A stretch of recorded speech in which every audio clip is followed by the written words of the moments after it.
उन्होंने हमारे लॉरियल के ब्रांड को एक मौका दिया आप लोगों को पढ़ाने के लिए, आप लोगों को प्रोफेशनल चीजें सिखाने के लिए, क्योंकि जब तक हमारे पास कॉलेज की अथॉरिटी साइन नहीं करती है हम लोग आपके कॉलेज में पैर नहीं रख सकते हैं। क्लियर?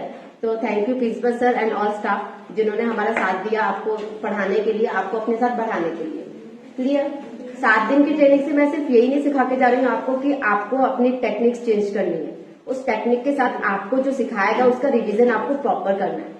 जो भी आपको मैंने बताया 7 दिन की ट्रेनिंग में वो आपका एक आईटीआई जो सिलेबस रहता है उसी के अंतर्गत बताई गई है चीजें। क्लियर? अगर आप इन चीजों को रेगुलर बेसिस पर रिवीजन करोगे और आके अपने टीचर्स हैं जो आपके कोऑर्डिनेटर्स हैं, क्लास कोऑर्डिनेटर्स हैं, अगर कोई प्रॉब्लम होती है आप उनसे कनेक्ट कीजिए, नहीं अगर उनसे कनेक्ट नहीं कर पाए आप मेरे से कनेक्ट कीजिए, किसी से भी कनेक्ट कीजिए, बट आपकी जो डाउट्स हैं वो आपके क्लियर होने चाहिए। अगर आपका डाउट कोई क्लियर नहीं है तो आपका जो आईटीआई का एग्जाम होगा उसमें भी आप कुछ भी नहीं अचीव कर पाओगे। और यहाँ पे आने के लिए आपके पेरेंट्स ने आपको अलाउ किया तो फर्स्ट ऑफ ऑल आप उन्हें थैंक यू बोलिए जो आपको यहाँ पे 8 घंटे के लिए भेज रहे हैं, 6 घंटे के लिए भेज रहे हैं ट्रेनिंग के लिए। क्लियर? आपको ऊपर वो विश्वास करके भेज रहे हैं तो आपको उस विश्वास को बनाए रखना है, उसे खराब नहीं करना है। यहाँ से निकलने के बाद भी आप किसी जॉब प्लेसमेंट पे जाते हैं वहां पे भी आपको उनका उतना ही सम्मान रखना है जितना आप उनका घर में रखते हैं। पेरेंट्स का रिस्पेक्ट करना सिर्फ उनके सामने की चीज नहीं होती, या फिर किसी टीचर की रिस्पेक्ट करना उसकी क्लास में सिर्फ मेंटेन बैठना ही नहीं होता है या उनकी बातों को सुनना ही नहीं होता है। उनके द्वारा गए पीठ पीछे आप लोग क्या कर रहे हो टीचर्स के और स्टूडेंट्स के, और बोल सकते हैं कि हमारे पेरेंट्स के, वो मैटर करती है चीजें।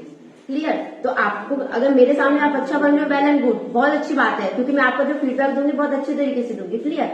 बट मेरे जाने के बाद आप क्या कर रहे हो वो मेरे लिए फीडबैक होगा। मेरे सामने वाला फीडबैक तो मैंने देख लिया, लेकिन मेरे जाने वाला जो फीडबैक होगा ना वो मेरा 100% जेन्युइन होगा। आप मेरे बारे में अच्छी चीजें बोलो, बुरी चीजें बोलो, वो मेरे पास 100% फीडबैक आएगा। क्लियर? आपको जो रिवीजन दिया गया, आपको जो पढ़ाया गया, आप उसका रिवीजन कीजिए, उसको दोहराते रहिए। आपका आईटीआई में उससे बाहर कोई चीजें नहीं है। क्लियर?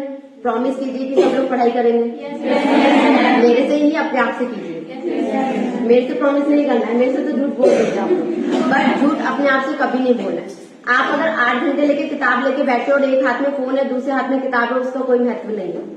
अगर आप 1 घंटा भी पढ़ाई कर रहे हो ना, 1 घंटे आपने उस किताब से नजर नहीं हटाई है और उस 1 घंटे का जो पढ़ाई है आपको 10 दिन भी याद रह रहा है, वो आपका बेस्ट स्टडी है। क्लियर? तो आपको अपने आप से प्रॉमिस करना है, ना किसी टीचर से करना है, ना किसी पेरेंट्स से करना है।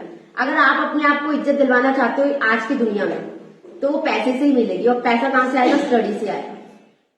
क्लियर? वरना आप लोग देख सकते हो आसपास जो लोग पहले के लोग पढ़े नहीं है उन लोग किस हालत में जॉब कर रहे हैं। आप अपने पेरेंट्स